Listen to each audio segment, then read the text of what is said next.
Sha-na-na-na-na-na-na-na, sha-na-na-na-na.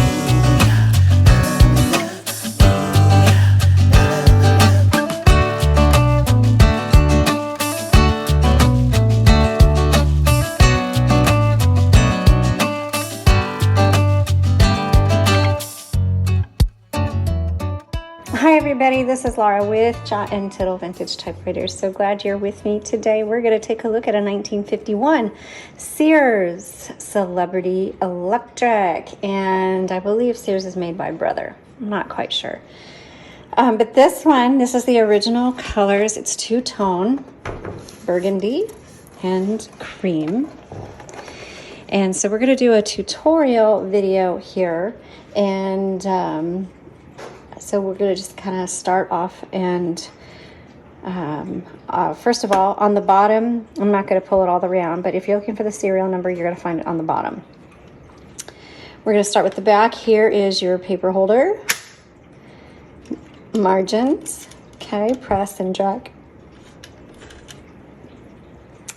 To move, this is your carriage. It's a 12-inch carriage. You just pull in either one of these levers and you just move it back and forth like that. This is your handle to turn the roller, and if you hear that click is every half of a line. But you know what? Sometimes you kind of want to go right in between those two clicks, and that can be very frustrating. So on the left side there is a silver button.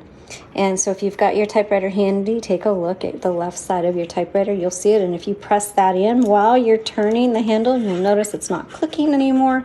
That's called variable spacing.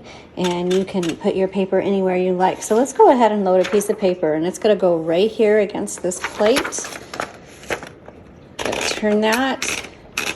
I like to bring it all the way up, or halfway, to make sure it's even. In this case, I don't think you can see, it's kind of cut off. It's a little uneven, so that's where this lever on the right side comes in handy. That's your paper release. You just pull that forward, straighten it out exactly where you want it, re-engage it. It's so important to make sure you re-engage that. And voila.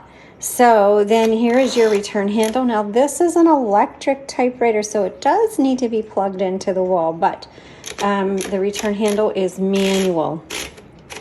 So, and then over here for your return handle, it's either going to advance 1, 1.5, or 2 lines, depending on how you have that set.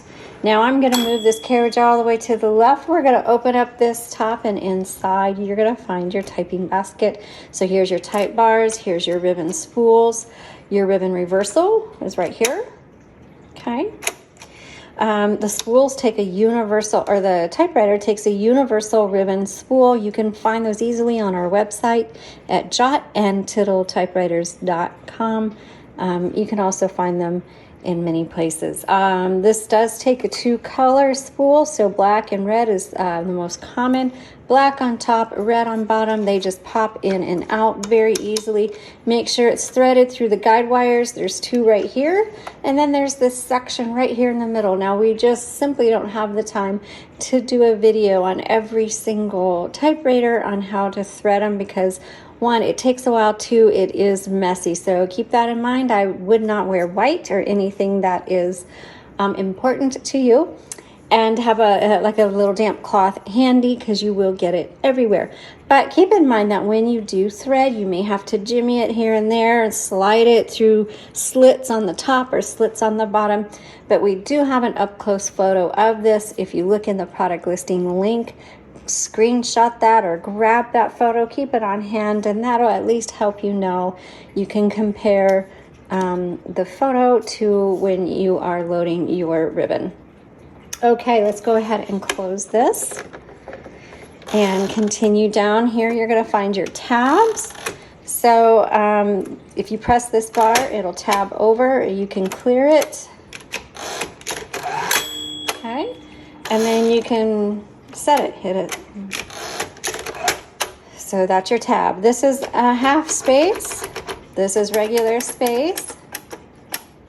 Oops. Oh, I have to have it turned on. So on off switch right here. Here we go. Regular space, half space, tab. We have our back space. And then margin release, I'll show you here in a moment. You have your color selector. It's on black. Red is on the bottom. This copy dial here, that just determines how hard those type bars are going to strike your paper. And then the touch selector on the bottom down here determines how hard, how responsive the keys are to you. And so it's really, both of those are personal preference. So, for example, the margin release, let's test the margin. Oops. Oh, good, good, good. This is so good it happened. Did you see? I was showing you the different color selectors, and it went in the color selector, and it landed in the middle. And the middle is stencil, and it is not going to type when it's in the middle selection, which is exactly what happened. I just typed, and there's nothing there.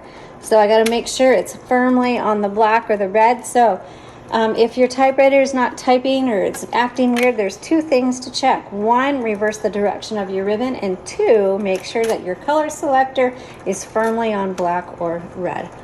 All right, so let's check.